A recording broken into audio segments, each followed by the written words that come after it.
राहुल गांधी अब दिल्ली में एक्टिव हो गए हैं। दिल्ली को लेकर राहुल गांधी का खतरनाक प्लान भी सामने आ रहा है। सूत्रों के हवाले से खबर है कि दिल्ली की ओखला सीट पर कांग्रेस दंगे की आरोपी रही इशरत जहां को उम्मीदवार बना सकती है। सूत्रों के मुताबिक कांग्रेस मुख्यालय में सीईसी की बैठक में राहुल गांधी ने इशरत जहां के नाम की पैरवी की। राहुल गांधी ने कहा कि जो जेल जाकर एक आइकॉन की तरह उभरा है, पार्टी को ऐसे नेताओं को टिकट देना चाहिए। अभी दिल्ली की ओखला सीट पर कांग्रेस ने किसी उम्मीदवार को नहीं उतारा है, लेकिन माना जा रहा है कि राहुल गांधी के कहने के बाद इशरत जहां को टिकट देने पर फैसला हो सकता है। आप सोचिए क्या पॉलिटिक्स चल रही है बॉस। ये इशरत जहां कौन है जिसकी पैरवी कहा जा रहा है, सूत्र कह रहे हैं कि राहुल गांधी कर रहे हैं। इशरत जहां साल 2020 में आपको याद होगा दिल्ली दंगे हुए थे, उसकी आरोपी है। इशरत जहां कांग्रेस की पूर्व पार्षद भी रही है, वो एक वकील भी है। दंगों के आरोप में इशरत जहां 2 साल जेल काट चुकी है। 14 मार्च 2022 को इशरत जहां को जमानत मिली थी। इसी साल दिल्ली की कोर्ट ने इशरत जहां समेत 12 लोगों के खिलाफ हत्या का प्रयास, दंगे का आरोप तय किया है। तब कोर्ट ने कहा कि पहली नजर में इस बात का आधार दिख रहा है कि आरोपियों ने गुनाह किया है। कोर्ट ने यह बातें उन चश्मदीदों के बयान के आधार पर कहीं जिसमें बताया गया था कि दंगों के दौरान इशरत जहां ने भीड़ को उकसाया था और पुलिस के साथ झड़प भी की थी। सोचिए, ऐसे ऐसे लोग कैंडिडेट बनाने की बातें चल रही हैं। वो असदुद्दीन ओवैसी ने तो कर ही दिया। अगर राहुल गांधी के कहने पर कांग्रेस इशरत जहां को टिकट देती है तो यह दिल्ली में बड़ा मुद्दा हो जाएगा। ऐसा ही दाव दिल्ली के चुनाव में असदुद्दीन ओवैसी चल चुके हैं। ओवैसी ने भी दिल्ली की मुस्तफाबाद सीट से ताहिर हुसैन को कैंडिडेट बनाने का ऐलान किया है, जबकि ताहिर हुसैन दिल्ली दंगों का वो आरोपी है जो आज तक जेल में बंद है। जिसे दंगों का मास्टरमाइंड तक कहा गया, जमानत तक नहीं मिली, वो आदमी बन गया कैंडिडेट असदुद्दीन ओवैसी का। और अब कहा जा रहा है कि कांग्रेस हो सकता है कि इशरत जहां को टिकट दे। आप सोचिए बॉस, क्या पॉलिटिक्स है इन लोगों की। एक तरफ दिल्ली चुनाव में इस तरह की खिचड़ी पक रही है, कांग्रेस दंगे के आरोपियों को टिकट देने पर विचार कर रही है। दूसरी तरफ कांग्रेस संविधान की बड़ी बड़ी बातें भी कर रही है। अंबेडकर सम्मान सप्ताह मना रही है।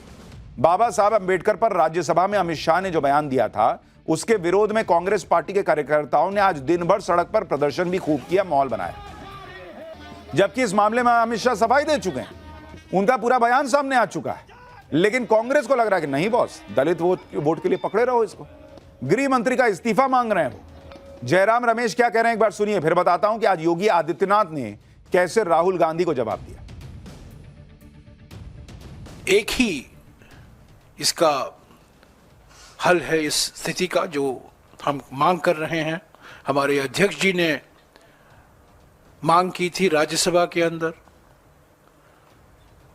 फौरन गृह मंत्री को बर्खास्त करना चाहिए, इस्तीफा ले लेना चाहिए और गृह मंत्री को माफी मांगनी चाहिए। पीएम मोदी के खिलाफ विपक्ष को कोई मुद्दा मिलता नहीं, इसलिए कभी मोदी संविधान खत्म करने जैसे नैरेटिव चलाते हैं, कभी अमित शाह को बाबा साहब अंबेडकर के अपमान पर घेरते हैं। इस मुद्दे को लेकर आज बीएसपी ने भी यूपी में जगह जगह प्रदर्शन किया। बीएसपी कार्यकर्ताओं ने गृह मंत्री अमित शाह से माफी की मांग की। बाबा साहब अंबेडकर के मुद्दे पर कांग्रेस हमलावर है तो बीजेपी भी अटैकिंग मोड में है। बीजेपी ने आज इस मुद्दे पर अपने सारे मुख्यमंत्री उतार दिए। सुनिए सीएम योगी और सीएम फडणवीस ने कैसे कांग्रेस को जवाब दिया, फिर बताता हूं कि धक्का मुक्की कांड पर योगी आदित्यनाथ ने राहुल गांधी को क्या सुना दिया। बाबा साहब भीमराव अंबेडकर का अपमान करने की कांग्रेस की फितरत, चाहे वह कांग्रेस के द्वारा या समाजवादी पार्टी के द्वारा, इन सभी को देश की जनता से माफी मांगनी चाहिए। कांग्रेस पार्टी ने पहले तो इस बात की माफी मांगनी चाहिए कि गृह मंत्री अमित शाह जी का जो पूरा बयान था उसको आधा काटकर उन्होंने उस पर राजनीति की, संसद का भी समय उसमें खराब किया। अब जनता में भी झूठी बातें लेकर वो जा रहे हैं। वही कांग्रेस है जिसने लगातार भारत रत्न डॉक्टर बाबा साहब अंबेडकर जी का अपमान किया है, उनको संसद में चुनकर भी आने नहीं दिया और लगातार उनको नीचा दिखाया। पार्लियामेंट के विंटर सेशन के दौरान कांग्रेस ने जिस तरह अंबेडकर के मुद्दे पर हंगामा किया, राहुल गांधी पर बीजेपी सांसदों को धक्का देने का आरोप लगा, बीजेपी के 2 सांसदों को चोट लगी, इस पर आज सीएम योगी ने राहुल गांधी को घेर लिया। सुनिए सीएम योगी ने क्या कहा।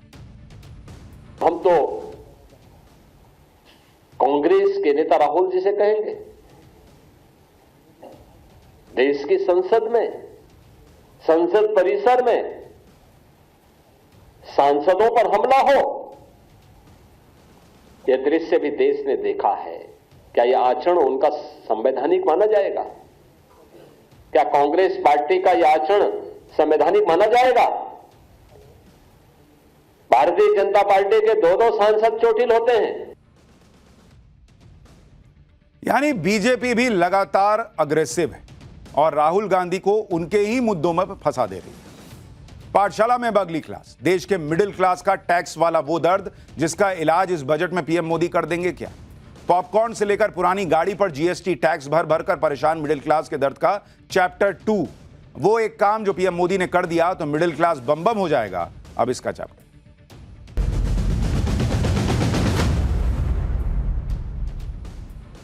भाई, प्रधानमंत्री नरेंद्र मोदी ने देश की इकोनॉमी को रॉकेट बना रखा है, सच है। प्रधानमंत्री मोदी ने दुनिया में बढ़ती महंगाई के बीच भारत में महंगाई को थाम रखा है, सच है। प्रधानमंत्री मोदी के आने के बाद देश में इंफ्रास्ट्रक्चर का विकास तेजी से हुआ है, 100% सच है। लेकिन एक बड़ा सच यह भी है कि आम आदमी यानी मिडिल क्लास देश के विकास में योगदान देने के लिए चुपचाप जो टैक्स पे टैक्स भरे जा रहा है, वो ना अब उसको अंदर ही अंदर बहुत कचोट रहा है। और उसको उम्मीद भी उन्हीं नरेंद्र मोदी से है जिनके राज में ये टैक्स लग रहा है। उसे लगता है कि मोदी जी कुछ ना कुछ तो मिडिल क्लास के लिए जरूर सोचेंगे।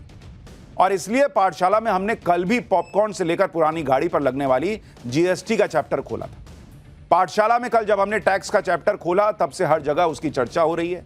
पाठशाला का कल का हमारा चैप्टर भयंकर वायरल भी हुआ क्योंकि टैक्स का मामला ही ऐसा है।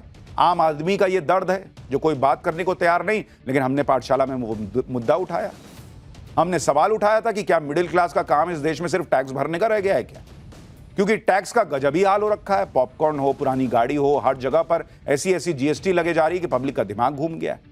सोशल मीडिया पर तरह तरह के मीम्स चल रहे हैं, लोग मजाक भी बना रहे हैं। कई लोग तो कहते हैं कि सरकार एक काम करे, हमारी पूरी सैलरी रख ले, उसमें से जो है कुछ पैसा हमको वो दे दे कि हम अपना घर चला लें।